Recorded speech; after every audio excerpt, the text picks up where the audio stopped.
ఎవర్రా ఈ పిల్ల లేట్‌గా రావడమే కాకుండా లేటెస్ట్ అపియరెన్స్ క్రియేట్ చేసిందని ఒక చిన్న ఎక్సైట్‌మెంట్ కలిగింది. కొన్ని డేస్ అలా గడిచిపోయాయి. కాలేజీలో ఒకటే టాపిక్ స్ప్రెడ్ అవుతూ ఉంది. ఆ అమ్మాయితో అంత ఈజీ కాదు. She will never fall in love అని ఒక టాక్. ఆమెతో పెద్దగా పరిచయం లేదు. సో మాటలతో సగం రోజులు గడిచాయి.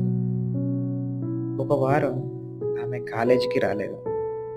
అప్పటి వరకు ఆమె కోసం ట్రై చేసిన ప్రతి ఒక్కరూ సడన్‌గా ట్రాక్ మార్చి వేరే వాళ్ళతో మూవ్ అవ్వడం చూశాను. కానీ నాకెందుకో ఆమె ఎందుకు రాలేదు అన్న ఆలోచన అలానే మిగిలిపోయింది. అది ప్రేమో లేదా కేవలం అట్రాక్షనో అప్పటికి నాకు కూడా తెలీదు. ఆమె తిరిగి వచ్చిన రోజు పెండింగ్ అసైన్స్ కోసం అందరిని